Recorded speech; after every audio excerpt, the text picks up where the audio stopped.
Hello, everybody. This is Rick Manning, President of Americans for Limited Government. Hopefully, you can hear me. I wanted to come on board here. We had a chat last night that I was a little late for. I apologize, but we did have a few people on, about 500, and for about 45 minutes. And truthfully, uh, I was had been on a chat. I'd been on a show. I was on a show actually at the same time. I just took some time off the show, and was on till 1 a.m. or so talking about the election results. And truthfully, not exactly excited about them. But what I wanted to do today is something very simple. I wanted to take your about 20 minutes is what I've got. I've got to go run and do a TV show, but I wanted to take time to be able to answer any questions you guys have. I think you need to know that Nevada's still in play for the Senate and the governorship.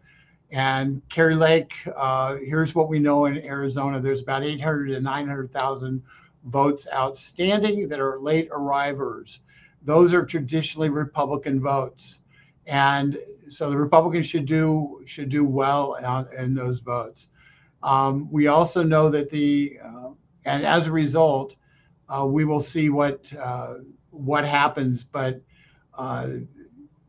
people I know who know Arizona politics, who are up to date and really have in-depth knowledge, are telling me that they believe that the Senate race is still viable, that Blake Masters still can win, even though he's 5 points down right now, which is about 90,000 votes, and that Kari Lake will most likely end up winning when all the votes are tallied.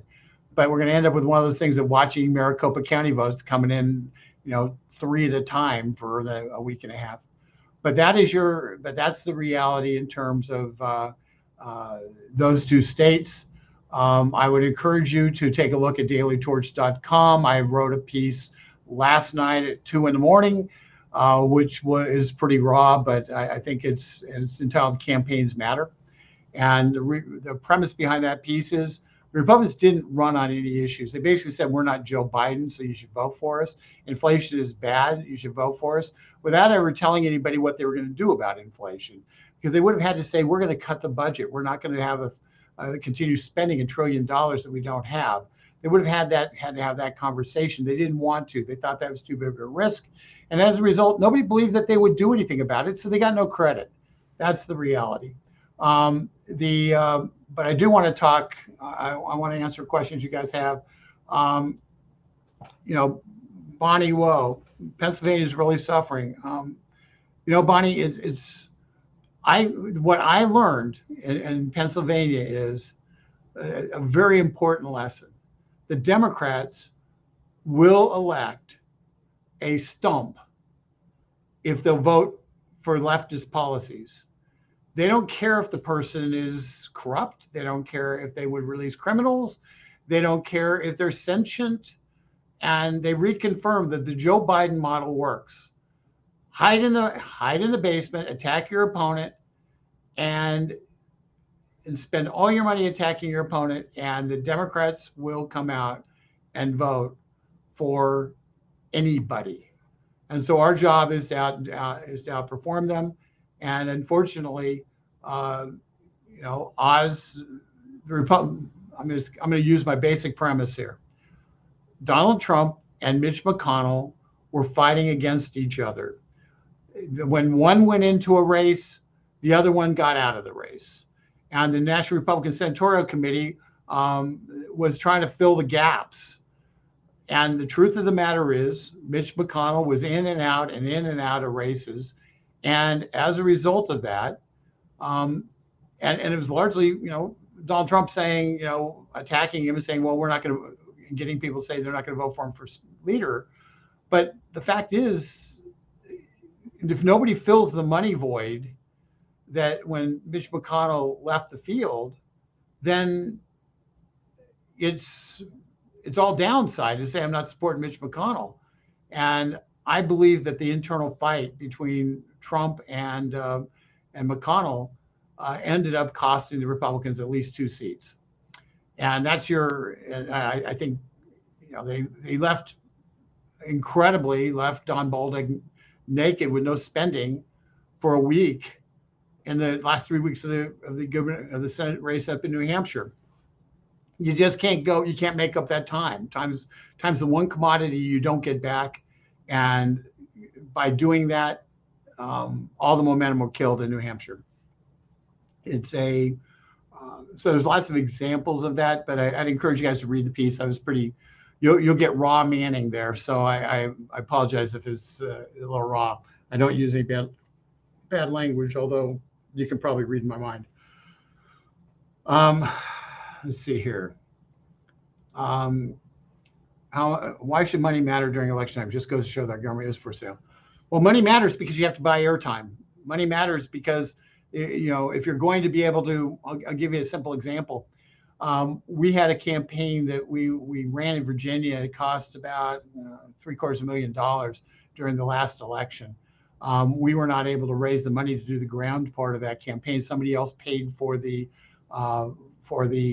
ads to targeted pro-Trump voters, but we weren't able to do the pay for the knocking on doors. We didn't have the resources to do that.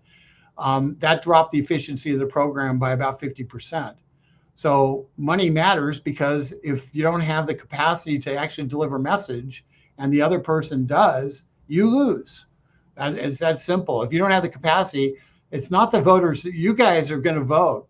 The people who these campaigns and the kind of campaigns we do in terms of ground campaigns that they're designed to get out are people who are Trump voters who won't vote in any election but in a presidential election. And so you have to go and you have to convince them that it's important that they vote. And those are the kind of campaigns we're doing. That's what we're trying to get done in Georgia for the runoff with Herschel Walker, which I'll talk about in a second. But so that's why money matters. It isn't the government's for sale. It costs money to deliver message. McDonald's spends $1 billion on advertising. Burger King spends hundreds of millions of dollars in advertising. Wendy's does the same thing, all to sell a hamburger. And more money gets spent on selling hamburgers in this country than talking about the future of our country in elections. So it isn't, my argument has always been, it's not that there's too much money in politics, it's that there isn't enough. Let's see here. I'm going to go to this one. Well, you know what, Elaine, you're right in that regard. It's those people who in the Northeast, New Hampshire, one of the main congressional seats is still up for grabs. But if the people in Maine and New Hampshire and Vermont and Connecticut and Rhode Island, are also hot to have the Green New Deal policies, well, heating oil, we got about 25 days of heating oil left. And it's double the cost, and they're going to have to spend $1,700 on average to heat their homes for 2 months, when it was half that amount. Well, they're the ones who are going to pay the price by being pretty cold this winter, and that's kind of sometimes your actions have consequences. Let's see here.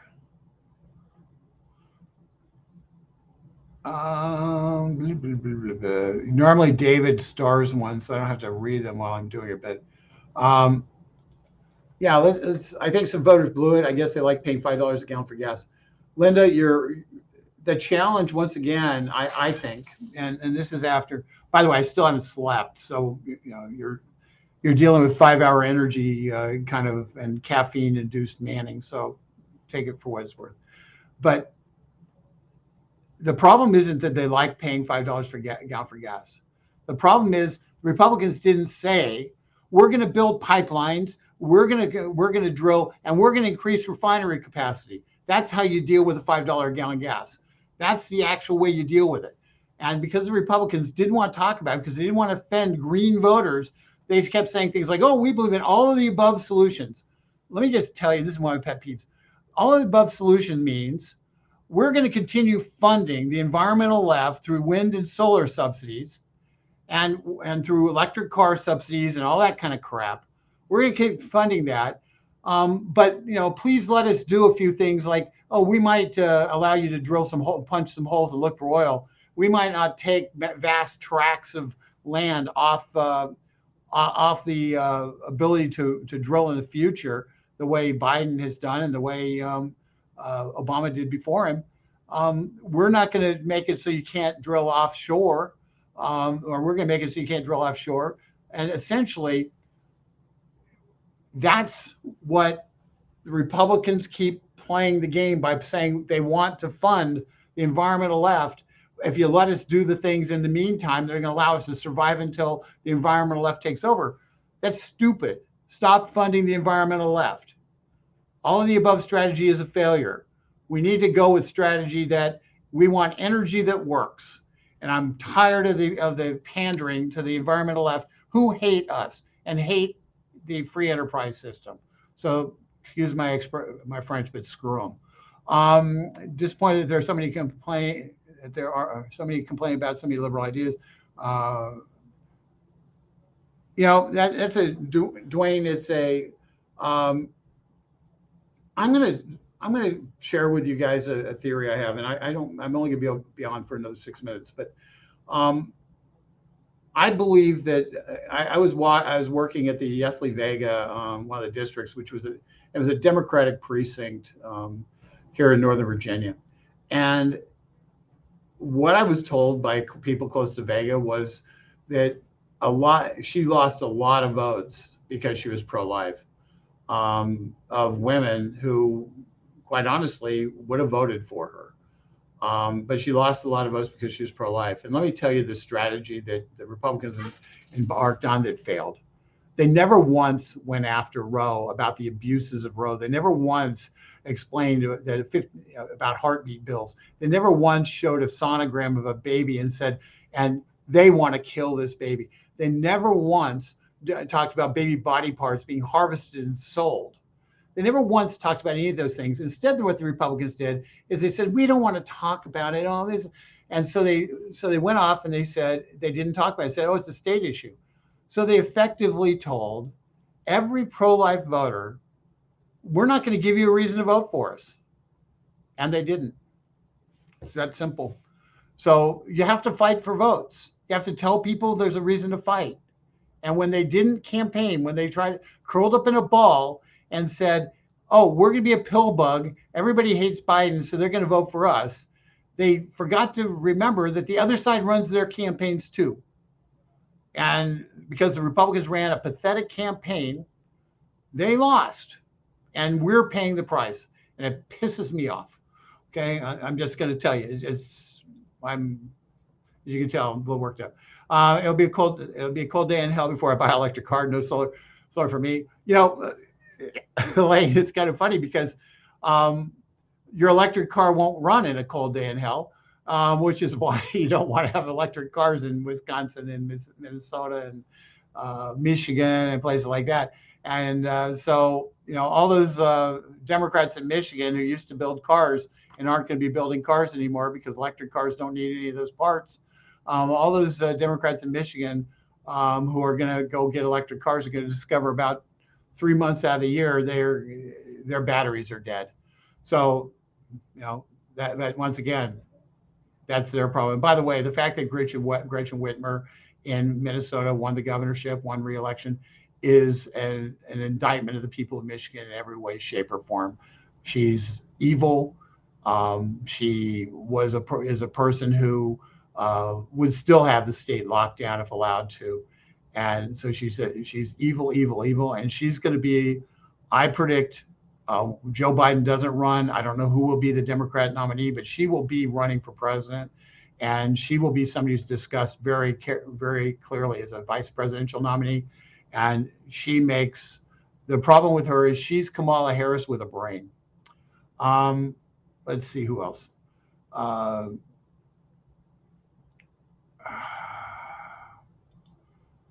matter what the Democrats come up with, as long as they condone abortion on demand, premeditated murder, ending a life on purpose, I'll never vote Democrat. Dorothy, you know what? I agree with you. And what we need to do is, now Americans for Limited Government really doesn't deal with the abortion issue, so this is a straight personal opinion. What we need to do is we just need to make certain that our people who are like-minded, the churches vote. And the truth is, I predict that when they do the after analysis, we will discover that the lowest performing voter, the lowest turnout was amongst evangelicals, because that's historically been the case. And because evangelicals, and I am one, you can probably tell over here, I am an evangelical. I make no bones about that Jesus Christ is the most important person in my life, that God is sovereign, and nothing, and all this stuff we do doesn't matter if it doesn't bring glory to God. So let's just be clear about that. That's my position. But we sit there and we go to church and we say God is sovereign, and we pray that God will bless America. And then we don't go out on Monday through Saturday, and not only bring glory to God by bringing people to him, but bring glory to God by defending righteous issues and defending morality and defending and saying, no, you will not transform my children's identity, gender identity, without my permission. You will not do that. We won't do. If we don't stand up and defend our children who are under attack in our schools, under attack at the Department of Education, the U.S. Department of Education, under attack on legislation that's going to be coming up in the next 3 weeks in the Senate, in the hopes the Democrats think they can get 10 Republicans to vote for it, which would put into law the transgender civil rights, meaning your boy can run against girls if he feels fancy that day. That's happening right now. And in this election, something I thought would happen didn't, and that is moms didn't come out to defend their children. And because I think when we look at the results, we'll see that women voted pretty significantly for Democrats, and it'll be women, and they failed and not getting the voter reaction in the out of Hispanics that we'd hope to get. I think those are the two things that we'll look at and say that's where we ended up losing, not winning as many seats as we should have won, and perhaps losing the Senate as a result. So those are real problems. But the truth is, folks, the sun comes up, we wake up, we look ahead, and we say, and what can we learn? And what we need to learn from this, in my estimation, I'm going to spend, I've been on the radio all morning, and I basically told them, I had a plan for 2023. I'm ripping up the plan. The first thing we've got to do right now is win the runoff in Georgia. We have to win the runoff in Georgia. We have to pray that the votes in Arizona come through and the votes in Nevada come through. So we end up with 51 in the Senate. Republicans end up with 51 in the Senate. So at least we can stymie any Biden appointment on a straight party line vote.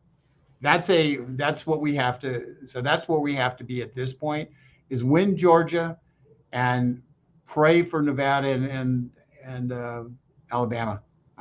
Arizona.